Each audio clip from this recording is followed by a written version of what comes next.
Pemirsa, Rabu siang, Menteri Komunikasi dan Informatika Johnny Gerard Plate ditetapkan sebagai tersangka kasus korupsi BTS. Ia akan ditahan selama 20 hari ke depan di Rutan Salemba, Cabang Kejaksaan Agung Jakarta.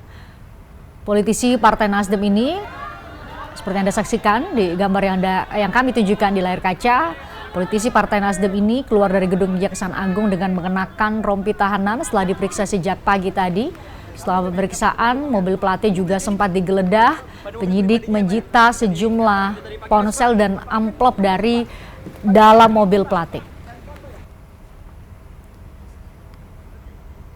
Johnny Plate diduga melakukan tindak pidana korupsi pengadaan menara BTS 4G dan infrastruktur bakti yang ditaksir merugikan negara hingga 8 triliun rupiah. Sebelumnya sudah ada 5 tersangka lainnya yang ditetapkan dalam kasus ini.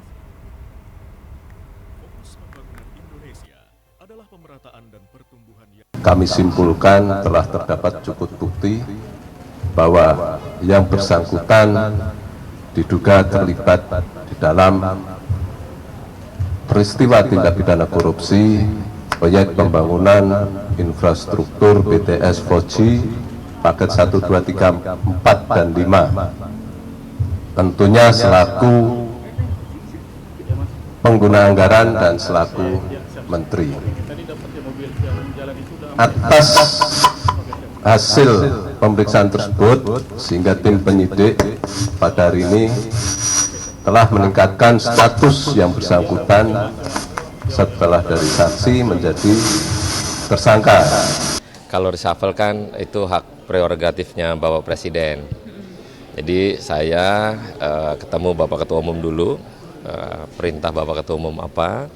Tapi dengan kondisi ini, Ketua Umum pasti menyikapi dengan hal yang sama, semua taat pada hukum, karena yang bersangkutan Pak JP diumumkan tersangka tadi oleh Kejaksaan.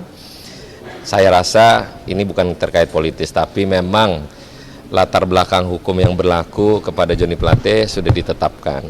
Jadi bukan berarti seonyong-onyong itu muncul jadi tersangka, kan ada proses yang sudah dilalui beberapa bulan. Nilai kerugian negara akibat kasus korupsi pengadaan BTS ditaksir mencapai triliunan rupiah. Jumlah tersebut jauh lebih besar dari perkiraan awal Kejaksaan Agung. Sementara sebelum Menkominfo Johnny Gerard Plate ditetapkan sebagai tersangka, Kejaksaan Agung telah menetapkan dan juga menahan sejumlah tersangka lain yang diduga terlibat sejak Januari lalu. Kelimanya diyakini telah berkonspirasi atau secara bersama-sama dalam bahasa hukumnya dalam kasus yang melibatkan salah satu menteri di kabinet saat ini. Konstruksi kasus korupsi proyek pengadaan bisa Anda lihat ini ada kerugian negara ya, 8,32 triliun rupiah. Ini ditaksir oleh penyidik dalam proses, tentu mulai dari proses penyelidikan hingga penyidikan. Bisa Anda lihat ini juga adalah tersangka lain selain Johnny Gerard Plate, ada Anat Ahmad Latif sebagai Direktur Utama Bakti Kemenkominfo. Ia sudah ditahan sejak 4 Januari 2023 lalu. Perannya diduga atau disangka mengeluarkan aturan yang diatur sedemikian rupa untuk menutup peluang persaingan usaha. Ini perannya menurut penyidik. Kemudian yang kedua adalah ada Galumbang Menak Simanjuntak ya sebagai Direktur Utama PT Mora Telematika Indonesia. Perannya adalah memberi masukan kepada AAL ya atau Anang Ahmad Latif ini untuk menguntungkan vendor dan konsorsium tertentu serta perusahaan miliknya. Kita lihat tersangka lain dan juga perannya yang lain. Ada Yohan Suryanto, ia adalah tenaga ahli Human Development Universitas Indonesia tahun 2000 ya. Kemudian perannya adalah memanfaatkan lembaga di UI untuk membuat kajian teknis dalam rangka mengakomodir kepentingan tersangka AAL. Kemudian ada Mukti Ali, perannya adalah bermufakat dengan AAL mulai dari perencanaan penetapan harga hingga PT HWI dinyatakan sebagai pemenang tender. Berikutnya kita lihat yang terakhir ya.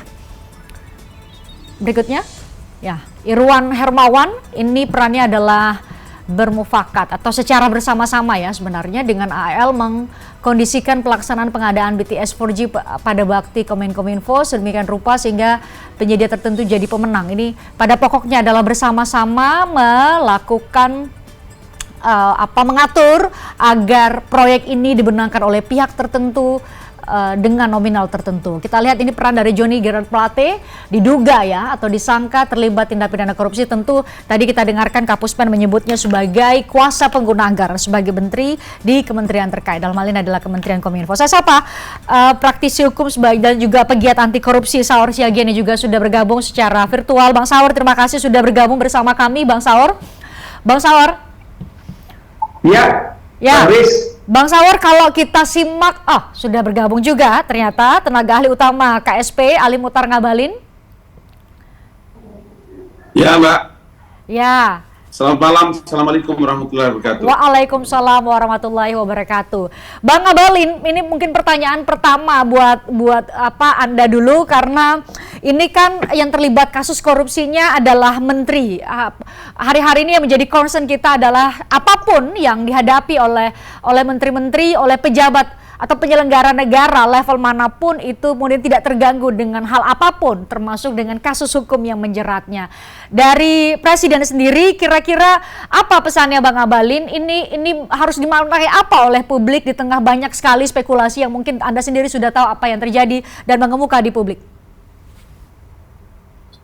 Ya, dari awal kan sebelum dilantik Bapak Presiden kan telah memperkenalkan kepada publik itu Bapak dan Ibu para calon menteri, begitu juga para wakil Bapak dan Ibu para wakil menteri, kemudian para ketua-ketua dan kepala lembaga.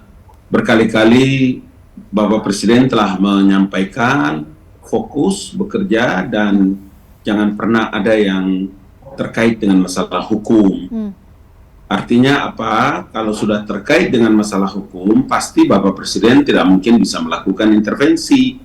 Sehingga Bapak dan Ibu harus betul-betul fokus, bekerja dengan baik, melaksanakan visi dan misi Bapak Presiden dan Wakil Presiden.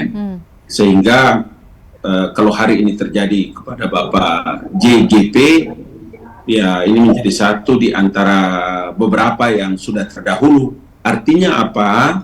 Ini Presiden juga membuktikan bahwa kalau sudah terkait dengan masalah tindak pidana korupsi, tidak akan mungkin bisa Presiden melakukan intervensi kepada siapapun, meskipun itu termasuk di antaranya adalah partai-partai yang berkoalisi dengan pemerintah.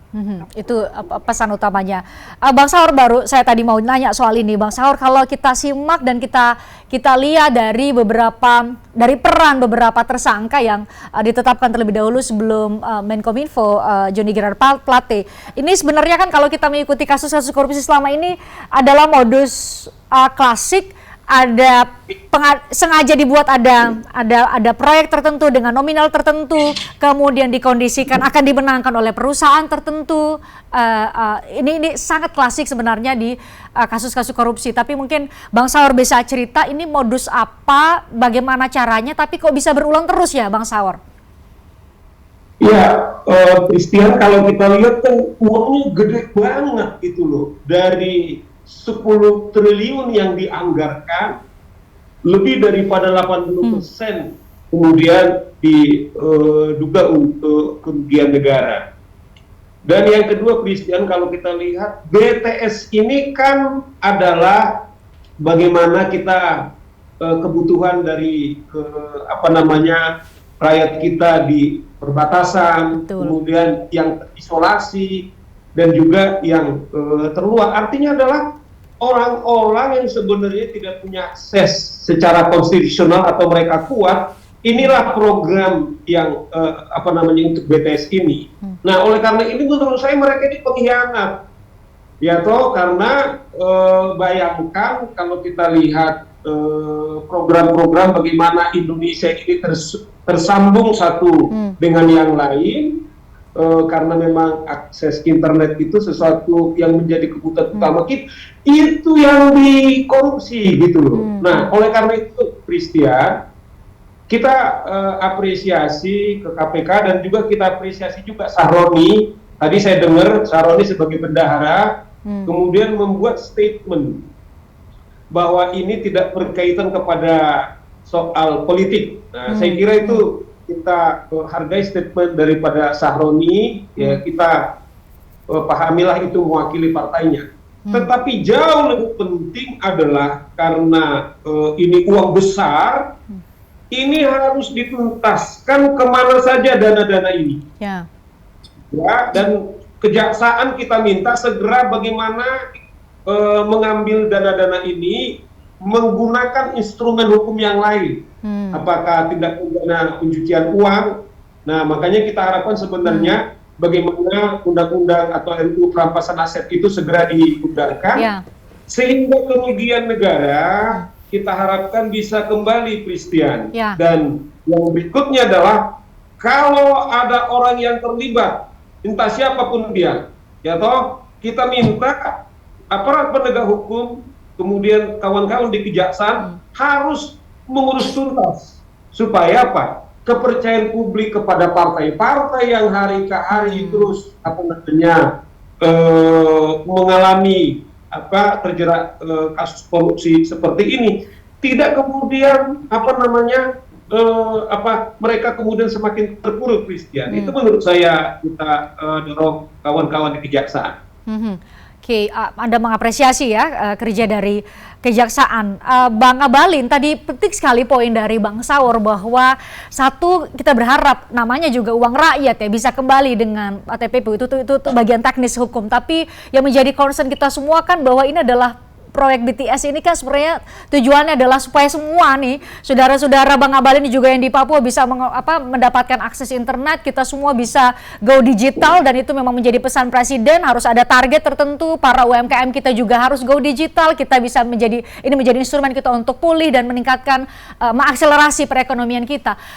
Apakah bisa dipastikan Bang Abalin dengan adanya kasus ini proyek tersebut tetap jalan? Cita-cita kita untuk go digital dalam segala bidang itu tetap berjalan? Sudah ada pembahasan itu di internal? Ya, jadi pertama harus disampaikan bahwa BTS ini adalah program strategis nasional yang dicanangkan oleh Presiden Joko Widodo. Karena itulah benar tadi untuk seluruh jaringan, ya, pemasangan BTS dari pulau-pulau, dari kampung-kampung, seluruhnya itu memang diharapkan oleh Presiden Joko Widodo agar ini bisa merata di seluruh Indonesia. Sehingga kalau peristiwa ini terjadi, tentu saja bahwa pemerintah khususnya di Kementerian Informasi dan Komunikasi, ya nanti kita lihat Bapak Presiden akan menunjuk pelaksananya atau mungkin menteri yang baru atau interim akan datang. Tetapi memang melakukan evaluasi kembali terkait dengan alokasi anggaran yang ditetapkan untuk proyek ini bisa lebih terus, karena dia proyek nasional, maka saya pastikan bahwa pasti akan terus dilaksanakan. Satu kata kunci yang tadi saya setuju dari Laeko itu adalah ini harus diusut dengan tuntas supaya dana-dana itu bisa kembali. Paling tidak dari pengguna anggaran, kemudian proyek, dan siapa-siapa orang yang memanfaatkan dan menikmati anggaran ini, mungkin teman, partner, seorganisasi, dan lain-lain, harus dicek ini untuk mengembalikan uang-uang rakyat ini, uang negara ini, agar proyek ini bisa dilaksanakan. Karena sekali lagi, ini adalah apa yang dicanangkan oleh Presiden Joko Widodo sebagai proyek strategis nasional.